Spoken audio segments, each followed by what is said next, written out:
Yes, hello and welcome to Israel, and well, we're still on the verge of destruction here. Hello, shalom, and welcome to the Western Wall, welcome to Scout Israel, welcome to Jerusalem. This video is going to be an update of an earlier video that I did, which was concerning the ability of Jews to enter the Temple Mount to pray, the restrictions placed on them by ourselves and by the state, but this one's just focusing on the restrictions placed on Jews on entry to the Temple Mount, and things have been changing. And what's been changing is that Jews seemingly have been able to pray in more frequency on the Temple Mount.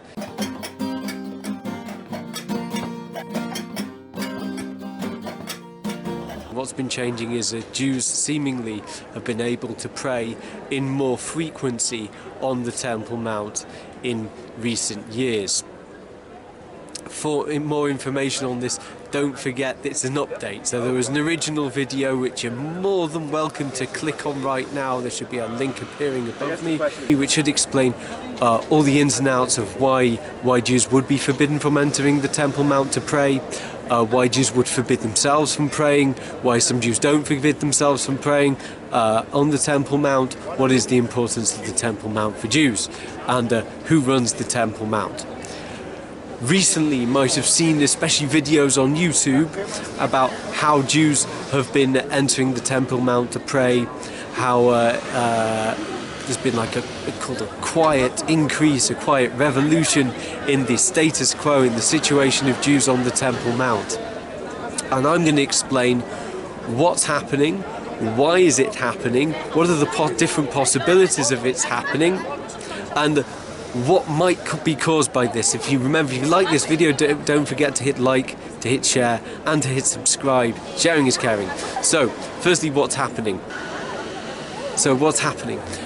You might see behind me the ramp, the Mughrabi Gate ramp, allowing Jews to enter the Temple Mount only twice a day. It used to be the case that Jews would go there twice a day and they wouldn't be able to have a formal, out loud public prayer. But now it seems there have been groups of Jews, groups of organised Jews, some newspaper articles and news stories seem to call them incorrectly settlers. That is a little bit offensive, by the way. It's offensive because it is lumping all these group of people praying into one group, and they're definitely not one group. And it's also kind of especially using negative language. You want to use negative language to slur Palestinians, we'll call them all terrorists. And if we want to use negative language to slur all Jews, we'll call them all settlers. Crazed settlers storming the Temple Mount type thing, just in quiet now. So what's actually been happening? I think it was since even before, whilst I was making my video in, I think it was August, this was already happening. It shows you how fast things change, and it became to a kind of peak around about the festival period. Many Jews entering, especially the southern part of the Temple Mount, where there's believed to be less holiness, less ability to desecrate the Temple Mount, as really only priests or people who've undergone a certain type of purity which doesn't exist anymore could enter the whole of the Temple Mount. So only the southern half, which was an extension under Herod, many Jews allow themselves to pray on. Some Jews actually allow themselves to pray on the whole thing. Again, see my earlier video for an explanation on that. There were objections raised by the Waqf, the Islamic trusteeship for the Temple Mount. So firstly, I'm going to address what has changed. Before we said Jews could not enter the Temple Mount to pray. Now it appears they can pray out loud on the Temple Mount. First question is, why are Jews able to pray on the Temple Mount? What has changed in the political situation to allow them to do this? The first possibility is there's a change due to the Abraham Accords. Under President Trump, interestingly enough, many people didn't think that he'd be able to bring out any kind of peaceful situation. There was very much what we call a bilateral agreement between Israel and various Gulf states, including the UAE, the United Arab Emirates, Bahrain and Qatar, to open diplomatic relations, and diplomatic relations had not existed before this. This isn't the same as an agreement with the Palestinians. In fact, the Palestinians were given a fait accompli, which they kind of rejected because they wanted to have a discussion about it. Of course, President Trump said they were losing out on the deal of the century. Now that, you can feel free to go crazy and argue about that in the comment section. Why would this affect entry to the Temple Mount? Well, here's the thing. What is the main reason that Jews cannot enter the Temple Mount to pray? It is something explained in the earlier video called the balance formula, that the police decide based on public order considerations that it would be safe for Jews to pray there and there wouldn't be a riot. There are instances, and a few rare instances, where public order isn't the issue. For example, the entry of Ariel Sharon to the Temple Mount in the year 2000, which we'll discuss later on, which wasn't to do the balance formula, just somebody in the police said, yeah, sure, go up. So either it's something, an overriding concern like that, or actually there's a change in the balance formula, that there's maybe some kind of Qatari or Bahraini or UAE influence on people that might be caused to riot because Jews are praying on the Temple Mount, to stop them rioting. Now, if you don't think that it's possible for people with lots of money to change the minds of rioters, and you not to hear about it because it's all done in secret, yeah, that happens in the world. Funnily enough, a brown envelope full of money will go a long way, or offers of improving people's communities and mosques and whatever. That's one possibility. Another possibility is the opposite. We said in the earlier video, might have called this a podcast, it's probably a mistake. Earlier video, I do a podcast as well. Look at my podcast on SoundCloud. So in the earlier video, we also explained how who controls the Temple Mount in terms of sovereignty, Israel, but who controls it in terms of practical sovereignty, Jordan.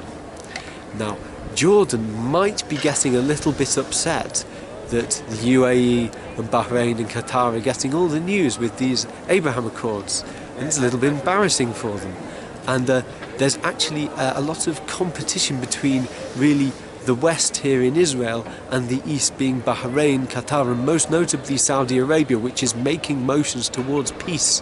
So how do you kind of one-up these Gulf states? Well, you let Jews pray on the Temple Mount. That's what you do. You do it in a little bit of secrecy, but you get to say to Israel in secret, see, we're also on board. Jordan's always on board. In fact, one of the big kind of upsets of the Hashemite Kingdom of Jordan in their history. What was the Hashemite Kingdom of Jordan? That's the full name of Jordan, by the way. Hashemite Kingdom of Jordan. What was the main focus before they became the Hashemite Kingdom of Jordan? The Hashemite Bedouin clan, the Husseinis, were responsible, supposed to be, for all the holy sites, including Mecca and Medina. Now that changed under the British, and the British instead gave them the mandate of the Hashemite Kingdom of Jordan to rule over, and the promise of the Temple Mount. So the Temple Mount is really the property in the minds of the Hashemites. So they want to be the ones who let Jews in their magnanimity to come and pray at the Temple Mount. What else do we have? Well, what else we have, if that's not those two things might not be true, by the way, because those are both things that I'm not privy to. Idea of secret agreements. Another secret agreement that's possible, and there has to be an agreement, because always, and this came up in a comment, always rioting and putting down riots from the state, and in fact any police action or any civil disobedience action or violent disobedience action is a political statement. Always remember that. It is a political statement. It is the equivalent of a party political broadcast. So somebody has to be pushing money around somewhere, and another possibility is the Ram Party. There's another video I did. I know I'm promoting my videos here, the algorithms are going to be great. Another video I did explained how come there's a new government and the new coalition, and how come Naftali Bennett got to make the new government. Well, that's very simple. You got the agreement of lots of disparate parties, including an Islamist party, a religious Islamic party known as the Ram Party, headed by Mansour Abbas. And of course, as soon as Jews started praying on the Temple Mount, they were one of the first to raise their objections. That doesn't mean to say they secretly allowed it. It could be them who we don't know what they got in return. Maybe they got some money or an agreement on a bill in the Knesset in the Israeli parliament. That's another possibility to how come Jews are now able to pray out loud, openly, on the Temple Mount. Actually, the last real strong force behind not having large protests over Jews praying upon the Temple Mount is a new form of unity we've had. They say there's nothing as powerful as having a common enemy, and the common enemy is Iran. What's causing the meta story, what's causing the Abraham Accords, what's causing maybe some secret unity between Israel and Palestinians, which we're not privy to, is a fear of Iran developing its nuclear program and irradiating the whole area you see behind me, including me. Iran really do have their eyes set on liberating Palestine by killing as many people as they can through their nuclear program, or scaring us into doing that, because again, a nuclear program isn't proof of actual genocide, rather using genocide as a weapon, and that might be causing a bit of unity too. So don't forget the bear, that is Iran. A few comments on videos that are going round at the moment and news stories that are going round at the moment. There's a claim that this could call another al-aqsa intifada. Yes, hello and welcome to Israel. And well, we're still on the verge of destruction here. We're still on the verge of World War III. Well, yes, that's possible, but it kind of also seems like a moral argument, and also it seems to be an argument about what caused the al-Aqsa Intifada in 2000, which is said by many news sources to be the entry of Ariel Sharon to pray on the Temple Mount. Well, here's the thing. That's one of the catalysts. It would be completely wrong to say that it was nothing to do with that. It's called the al-Aqsa Intifada. There were Palestinians chanting about how they wanted to free al-Aqsa.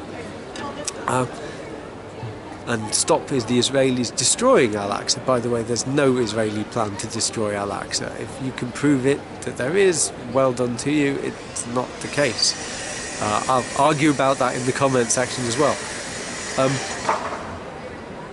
Well, it's certainly a catalyst, but also don't forget that the al-Aqsa Intifada also started because of the breakdown of the Camp David summit of 2000, in which Yasser Arafat and the PA were on the verge of gaining control of, get this, a lot of Jerusalem, never mind the entirety of Palestine, a lot of Jerusalem. And because they believed they might get something better, they left the negotiations. That was also part of it. Now, you might argue, no, actually, what they were being given was unjust, and fine, do that, argue that, but it was a political move. Feel free, argue in the comment sections. I'm happy to. I sometimes answer even. It's kind of fun. It's fun to have what we call in this world a dialogue. One thing I'm not accusing anybody of starting riots. I'm not pointing any fingers or calling anybody any names. Just to explain something which actually hurts me. This comes with the caveat that I think I'm pretty unsuccessful in making objective videos. I would say most people are. Most news sources claim they're highly objective. If you think your news source you're watching is highly objective, that's a sure sign that it's pretty unobjective, really, and you just agree with it.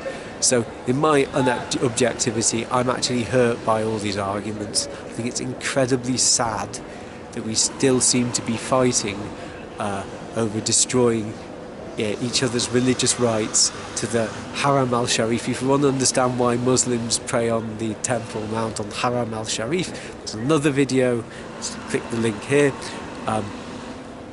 Also, but I think it's very, very sad that this causes a lot of upset and causes a lot of fighting and death, when actually I think the Temple Mount should be uniting us all, and that's in a Jewish belief in a messianic age, and the Messiah coming, and that being brought about by world peace.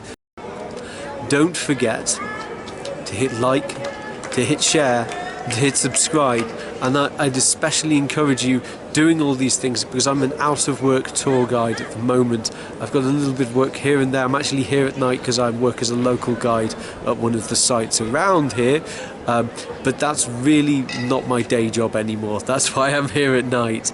My day job is, and I'm not belittling this, working in a kindergarten. So if you want to help, please subscribe. Please help me monetize these videos, and if you want to give a little bit more help, please go to ko-fi.com/scoutisrael and patreon.com/scoutisrael. As we say in Hebrew, means peace unto you, shalom aleichem. Thank you for watching, and please tune in for the next video.